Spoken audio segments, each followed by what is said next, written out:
Welcome, dear viewers, to CouchWarrior TV on YouTube. I am the CouchWarrior, and you are watching Sagramour, the Mortal Blade. Well, ladies and gentlemen, we are nearly done. We've got a couple of episodes left, and I think it's time to start pulling things together. Couple of things. First of all, Sagramour has been advanced as a character to level 50, which is ultimately the full perk spread that I want to illustrate for this build is at level 50, so it was necessary that we get to that level. I have also done the complete write-up of this build. It is available on the website, and you will see it in the show notes. It will go on Tamriel Vault eventually. I have started that process already, but Tamriel Vault is also in the process of making a rather significant move to a new platform. So I may wait until that platform move is complete before I actually put this Mortal Blade build into a full Tamriel Vault build format, given that that format could change. I'm not exactly sure how that's all going to work. But the build definitely is available on CharacterCrusade.com. Link in the show notes. Feel free to peruse that. It is still a work in progress. It's not completely refined, but most of the pieces are put together.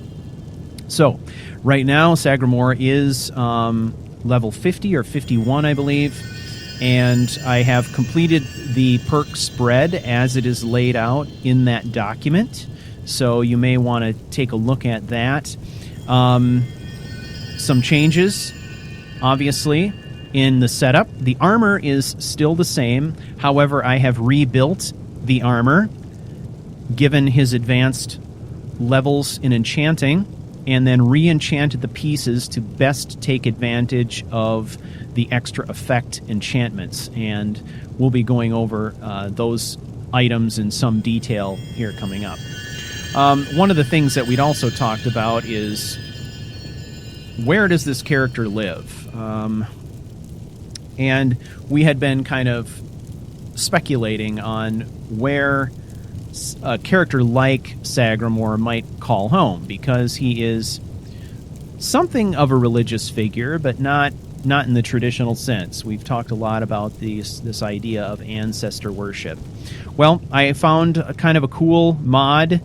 It is called Abandoned Cathedral, and basically what it does is it takes some of the assets from Solitude that we're familiar with, but makes it into kind of an abandoned cathedral out in the wilderness, a place that has fallen into disrepair, and it seemed like sort of the perfect place for Sagramour to call home. It's got kind of this, the sense of a temple, but having been abandoned, left open for whomever might come in and claim it. And it seems to me that a character like Sagramour fits in fairly well in an environment like this, and it's been basically converted into kind of a player home, so you've still got the elements of a cathedral. I think this was originally intended to be kind of a vampire's abode. I have come in and made some changes to the mod so that it fits a bit more with Sagramour's personality. So I went down into the basement area and I used the disable console command to get rid of some coffins and stuff like that, and just made it into more of a traditional looking cathedral that has been repaired and made habitable. So we kind of get a sense that it's a bit more fitting for this character. So I like the idea of a place that once held worship services for, say, traditional gods and was filled with people, now being abandoned and left to ruin, repaired and made the abode of a single man, someone like Sagramour. And one of the things that we had talked about, one of the things we were looking for in abode for him, is it sort of needed to be defensible, it needed to be sturdy, and it needed to be in kind of a remote location, because one of the things that we have identified with Sagramour is that his attitude about the dragons is not that he just randomly encounters dragons. It's that the dragons are drawn to his power, and that he is essentially a walking snare for dragons. And so the last thing that he would want to do is actually attract dragons to populated areas. So he kind of would become a bit of a recluse. In other words, he would isolate himself from major population centers in a way so that he wouldn't be attracting sort of that destructive element that dragons bring to populated areas. So this just seemed like kind of a really cool spot in sort of a, I don't know, an almost poetic place for a character like Sagramour to call home. So, what do we do next? Well, ladies and gentlemen, we've got a couple of things that we need to sort out. One is the aspects of the ritual that we're going to use to create sanctified weapons. I've documented that rather completely, and we'll review that. But I think we are also going to fight some dragons, and we are going to fight some dragons that are both standard and enhanced.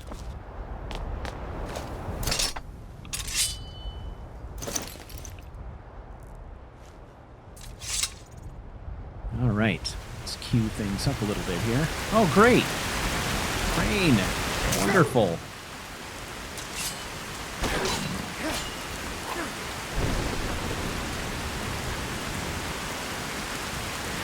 I suppose now is as good a time as any to start talking a little bit about gear.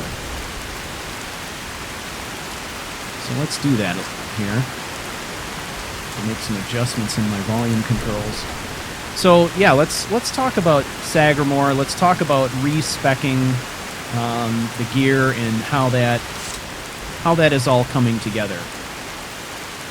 So here he is, and I will tell you that at his current level 50, he's absolutely beastly. He is beastly. I mean, he was tough before, but now he is beastly. And the reason I say that is because we have acquired enough levels in alteration. Wow, look at that. Lightning strike. We've acquired enough levels in alteration so that we have been able to maximize our magic resistance. Okay? What that has done is it has freed me up to take magic resistance off some of his gear and basically re-enchant that gear for other kinds of protection. The other thing that we have done is we have achieved extra effect on the enchanting tree, which allows us to put 2 enchantments on each piece of equipment. In the process of getting 2 extra effect, we've also acquired Corpus Enchanter, which gives us bonuses on any enchantments we do on things like, health regen, stamina, magicka regen, stuff like that. So there's a lot of bonuses there. So essentially what I have done here is reconstructed his entire armor set. The only thing that I haven't reconstructed is I have abandoned the cape. There really just wasn't a need for it anymore. And honestly, I was kind of sick of it. So I got rid of the cape. Otherwise, everything else is basically the same. However, now we have been able to kind of respec the gear. So this is basically how I laid things out. Let's start from the bottom up. So Sagramour, of course, is using the silver ebony boots. I have smithed them up to legendary, which gets me to 146 armor on the boots. And these are dual enchanted. So his boots help regenerate his stamina at 44%, and then they increase his frost resistance by 53%. Okay? So stamina regen made sense to me on the boots. And that is critical because we need to regen that stamina in dragon fights as quickly as we possibly can so that we can maintain blocks and power attacks. So that is super important. Now we've got the silver ebony gauntlets. These have been enchanted to fortify one-handed at 57%. And then here we are adding some defensive capabilities around resistance to fire. So the boots are resisting frost. The gauntlets are resisting fire. All right.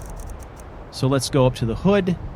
And then the hood completes our defensive pieces, giving us shock resistance from the hood. And then I have elected to use Magicka regen bonus on the hood. Now, we don't have a ton of Magicka, but we are relying somewhat on Magicka for healing, for restoration. So I thought that was just a nice bonus to have. That brings us to the Stormlord Cuirass, and here I really just focused on health. Give me extra health, give me better health regen. So, again, smithed up to legendary. The Stormlord Cuirass requires ebony ingots to smith this up. That got us to 331 armor with 44% health regen and an extra 88 points of health, which is great. We need to buff our health a little bit because we've invested more of our points in stamina than we have health. We've been dividing our points between stamina and health as we went up levels, but we haven't done it evenly. So this buff will help to kind of close the gap a little bit there. Okay? So that's the basics of the armor. Now, additionally, we've got a ring and a necklace. So I created a silver ring. This buffs my one-handed attacks and then gives me an additional stamina regen buff. So this kind of completes our stamina regen buff. So we really get some nice results. Being able to dual enchant items is just amazing, and at high level extremely important. I don't think that it is necessarily as important against vanilla dragons as it is against modded dragons, which are absolutely off the charts difficult. So we get a nice damage bonus here, and then again more stamina regen. On the necklace, I'm doing Magicka regen again here. Buffs on Magicka regen. I was on the fence about this one, but I went with Magicka regen. I might try another combination. And again, buffing one-handed. So between gauntlets, ring, and necklace, we'll have some very, very substantial damage, which is good because I have elected to use some weapons that they don't rise to the level of damage that you'd get innately with things like Daedric or Dragonbone. So because the weapons are slightly underpowered compared to some of the things available in the game, having that extra bonus is just very, very helpful. And we'll go over weapons here shortly. So we've got the necklace, okay? Now let's take a look at the shield.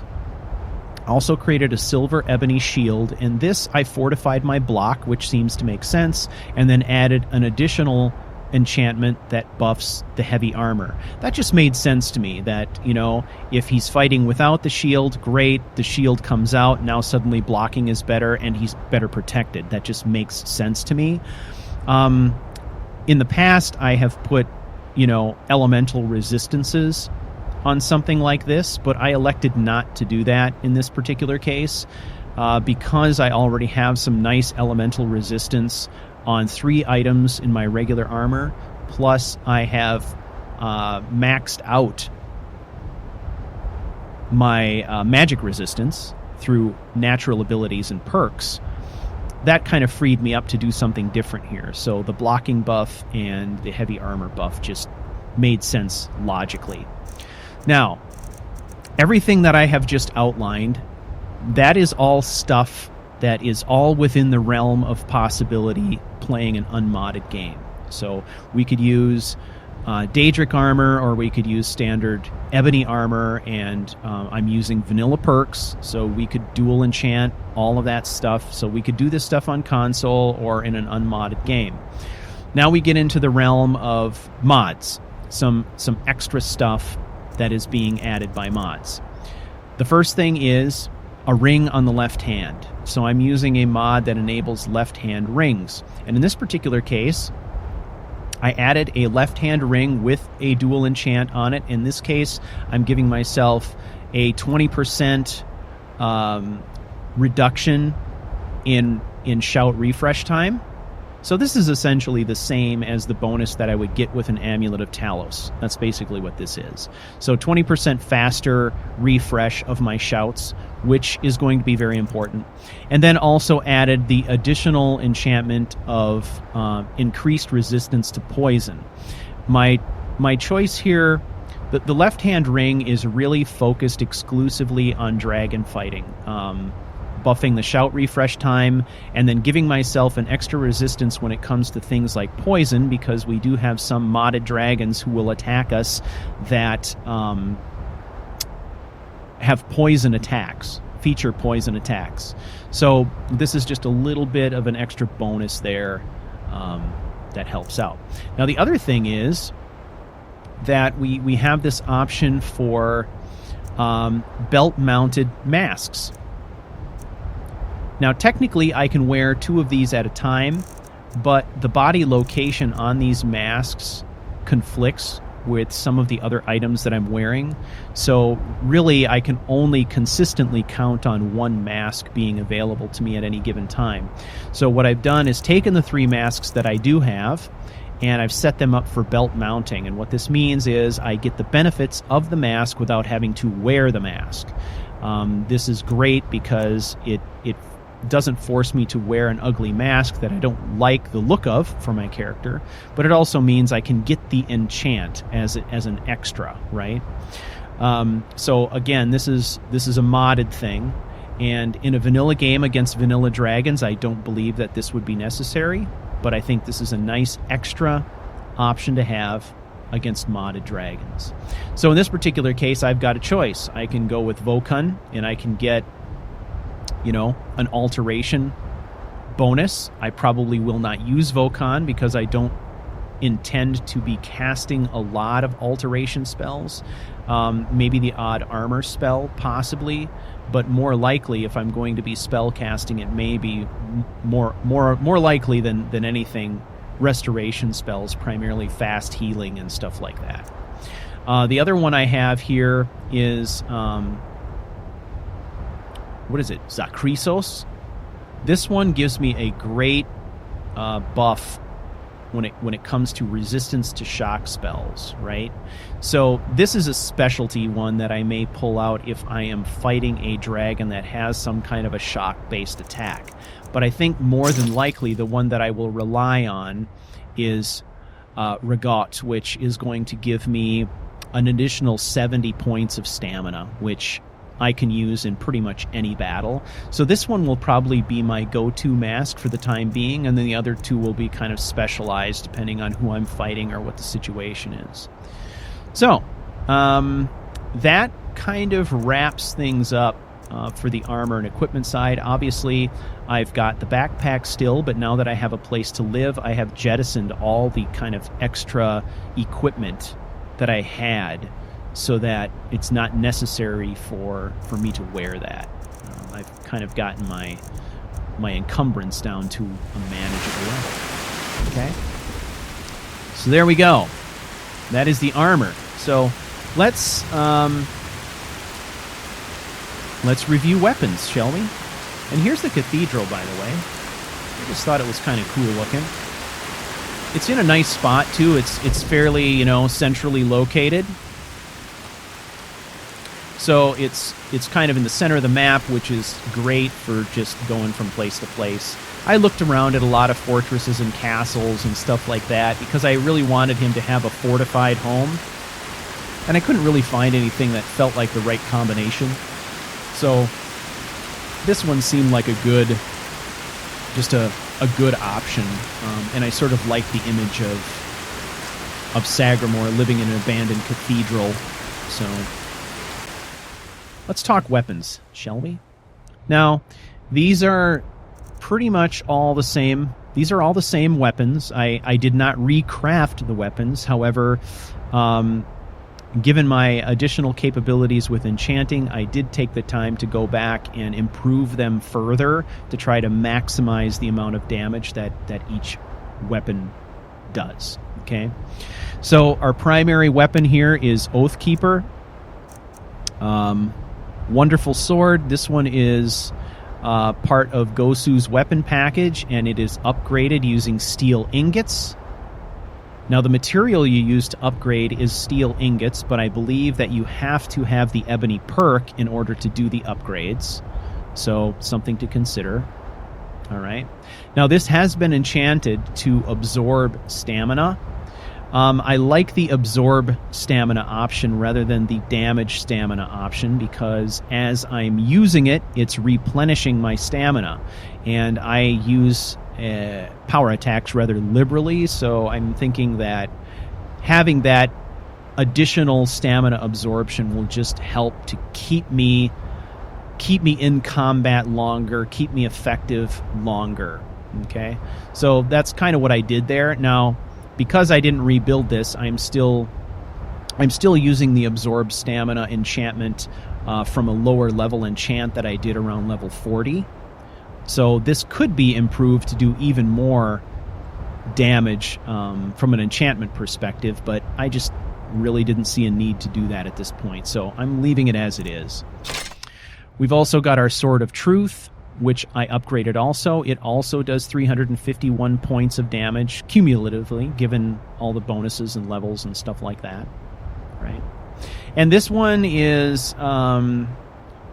it's gorgeous, and it's primarily the weapon that I think of as being sort of the undead fighting weapon, with the extra fire damage and so forth being ideally suited to that purpose. Then we've got our Strider's Claymore. This is our sanctified weapon. This is our dragon killing weapon. Now, notice it does not nearly as much damage as our one-handed weapon, but that's because we have not really invested in any two-handed perks. We have levels in two-handed just from, fighting and doing different things, but we don't have two-handed perks that are helping increase the damage on this. So this is very much that mercy killer. It's that final blow type of weapon. Most of the heavy lifting is going to be done by our one-handed weapon and shield combination. So this is the Sanctified Blade, but we don't intend to be using this until we actually have that dragon well on the ropes, and hopefully not a significant threat. Here I'm using Absorb Health to kind of squeeze out any additional damage I can, and then also it seemed like an appropriate thing, given that once we approach the dragon with this weapon, we will not have the benefit of our shield.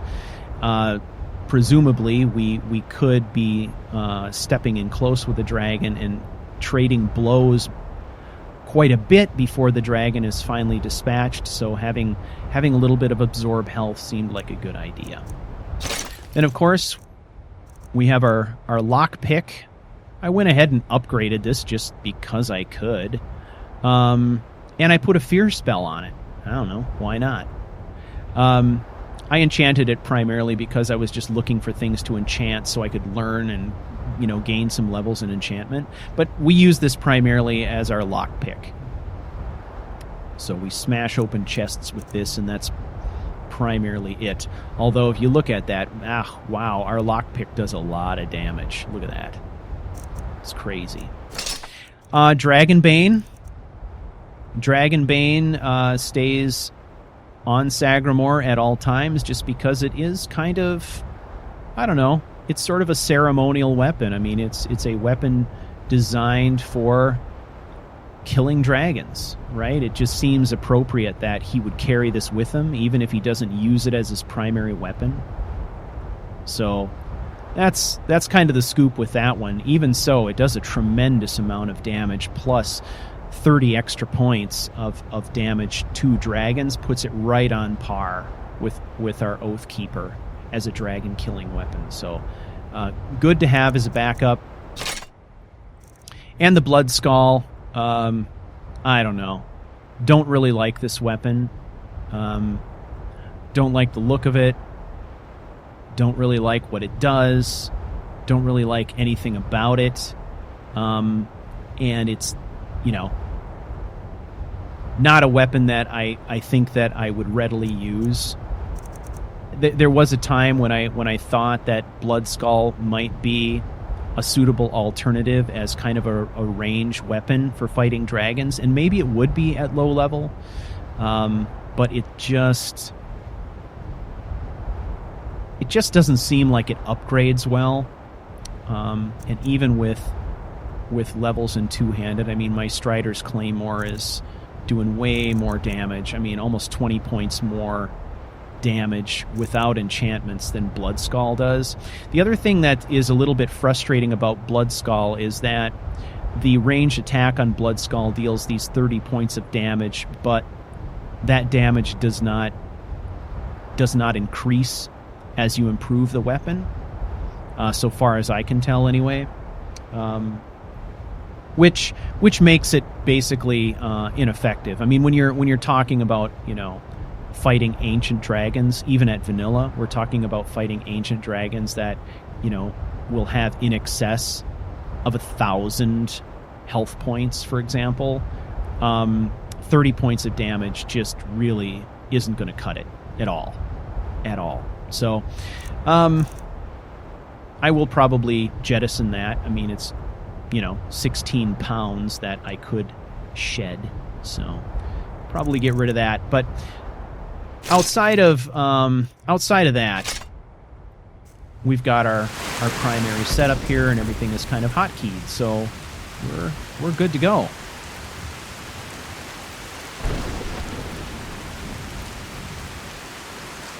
If you get a chance to check out the write-up, I encourage you to do that.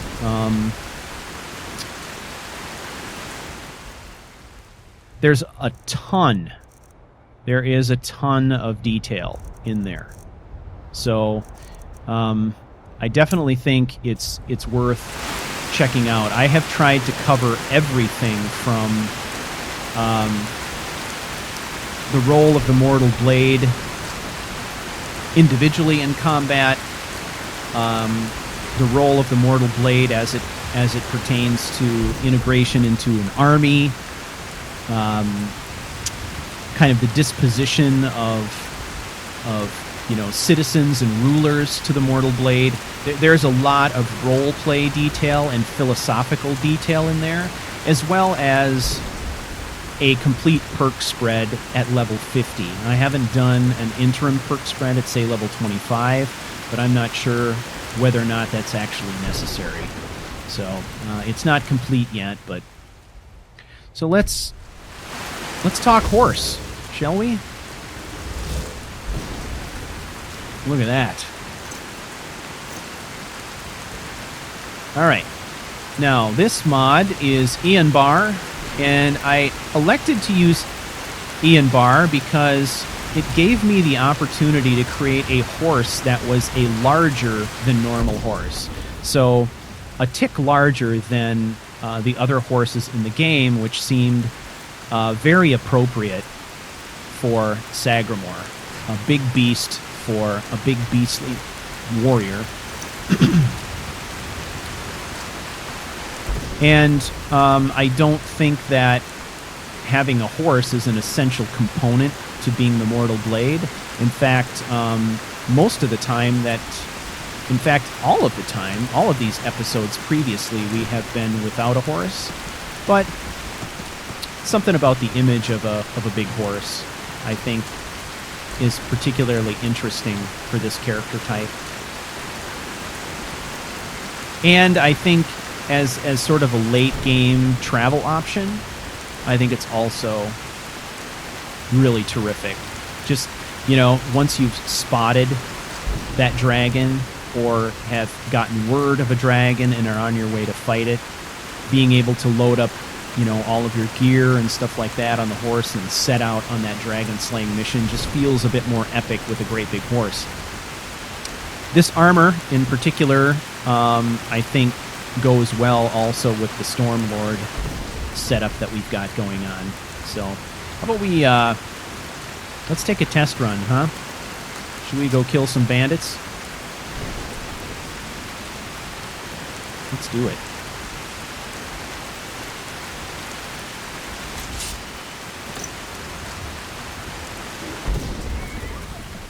Oh yeah? That's what we're doing?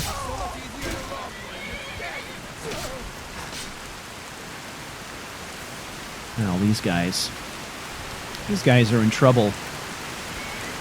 The mortal blade cometh. Who are you fighting now?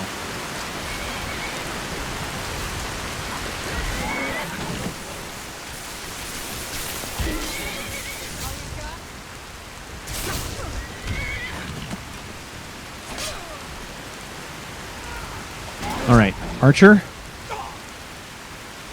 Shield up. Come on, Archer. Put it right in the shield.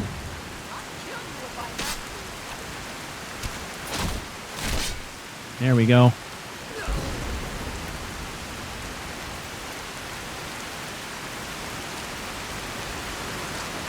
We're not fighting mammoths, are we? Tell me we're not fighting mammoths. I'm not really interested in that. Okay, good. Oh, health potions. We'll take that. Accidentally took a stupid old cloak, which I don't want. Alright, horse. Let's do this.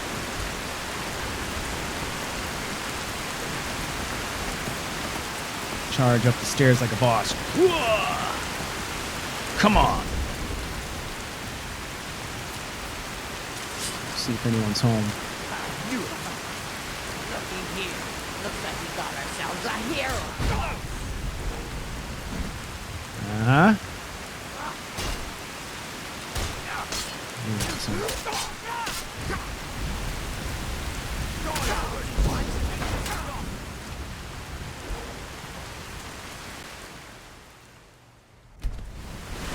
Cancel that. All right. Lock.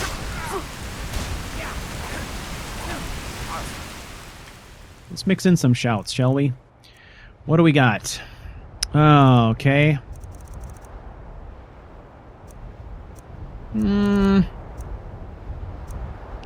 Dragon aspect. We've done that.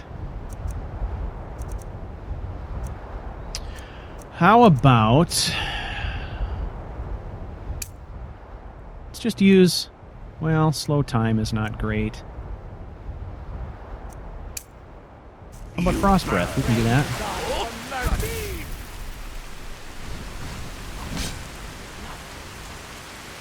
Mage out.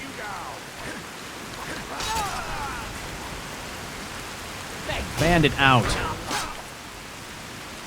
Come on. There we go.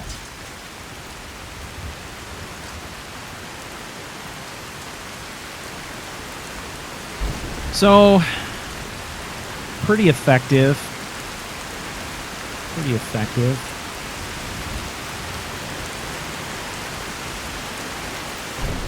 Hey, horse. Now, the cool thing about Aenbar, of course, is that he's summonable. So if you ever lose track of him, you can just summon him.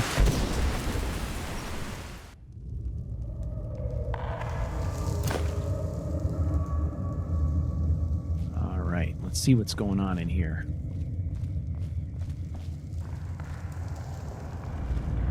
Ha! Found you! Yeah! Son of a... Dare fight us! Can't wait to count out your... Woo! All right. Look at that. Those resistances are really, really coming in handy right now. Come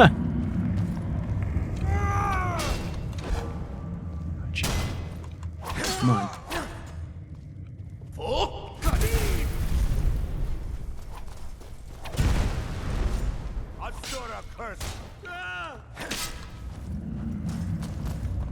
No, you don't. There we go. Shield bash. Lost track of him for a second there.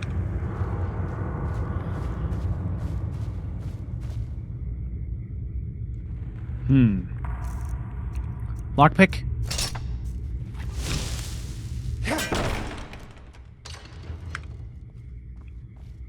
What's in here? Septums, that's what.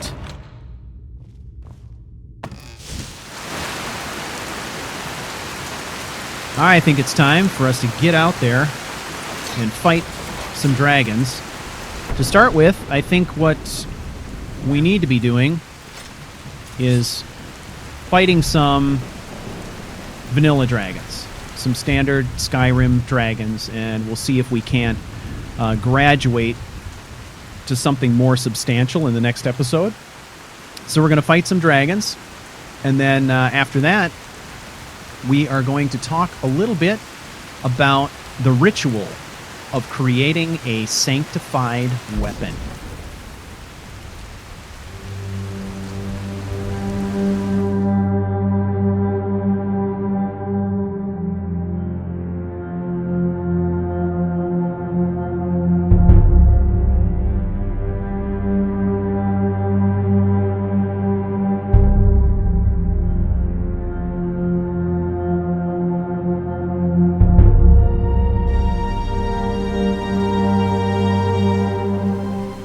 Traveled to Sovngarde to regain his strength, devouring the Silesure, the souls of the mortal dead, a privilege he jealously guards.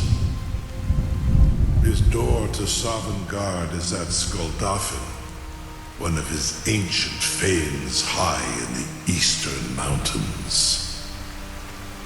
Mindoran pa ok midovena maranti.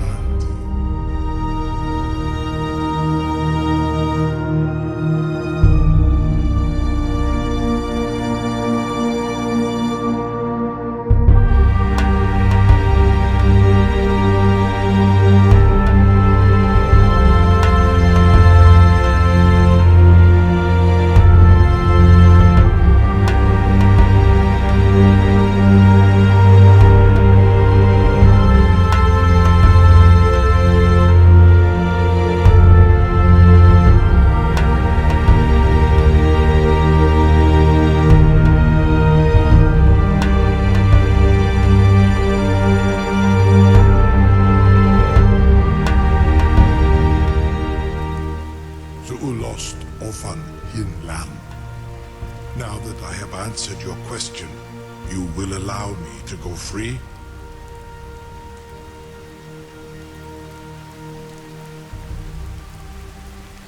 You must promise to serve, beast. Serve you? No. Need id.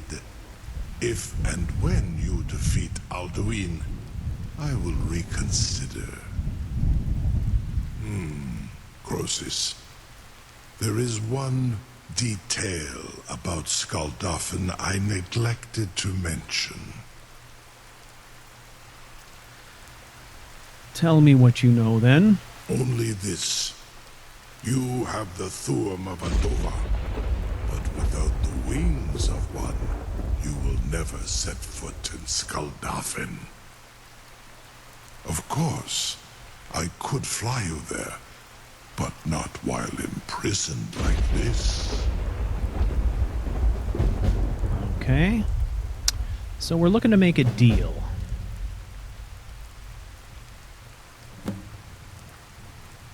Okay. We seem to be at an impasse, then. Indeed. Orin Britro, I cannot leave here until you defeat Alduin, which you cannot do without my help. All right. So we think about this, right? Okay, so... Incredible. Sir, you have no idea how long I have waited for such an opportunity.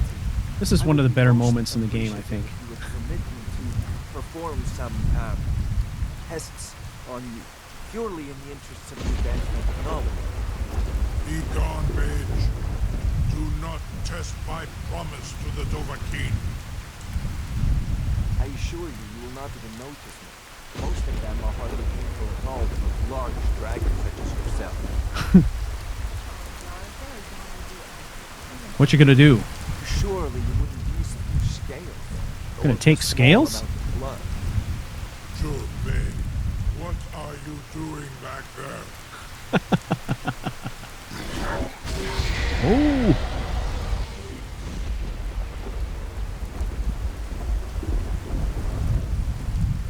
There we go. He scared the bejeebers out of Farengar. Okay, so what I was saying before is, you know, in this game we have the opportunity to ally ourselves with dragons on more than one occasion. Several. And it's part of the reason why I feel like the Blade's black and white view of the world doesn't fit with what the destiny of the Mortal Blade is. The Mortal Blade is a pragmatist.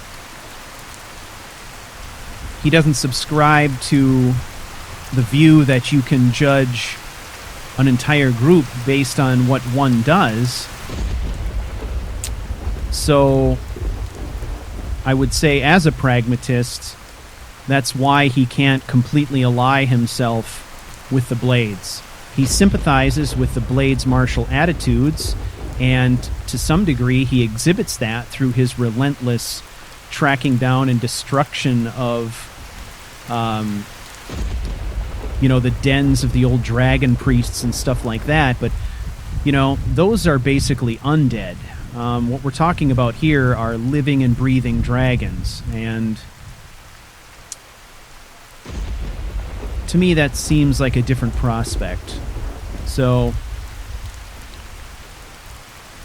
I think that is probably one of the trickier things, or one of the more interesting things as well about the Mortal Blade, is that that position, I think, between the philosophical and the martial, and how he sort of bridges that gap. So if you've got any thoughts on that, I'm certainly interested in hearing the discussion. You can go ahead and read what I have written down in terms of an explanation in the build document, but I would be interested in feedback on that. So, You have reconsidered my offer, Onikan Kron? yes. You will release me, Roland, if in return I promise to take you to Skaldafn and stop helping Alduin? Yes. But if you run, I will pursue you relentlessly. How about that? Onikan Korav Gain Mirad. It is wise to recognize when you only have one choice. And you can trust me. Zuni Tarudis. Alduin has proven himself unworthy to rule. I go my own way now. Free me, and I will carry you to Skaldafn. Very well. Do I do that here? Or up there? Let's have a look. It's been a very, very long time since I have progressed through this. Was nu, Dini dein Rufe Asban.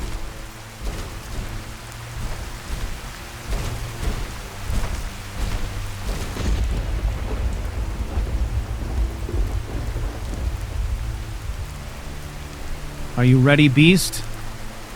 I kept my end of the bargain.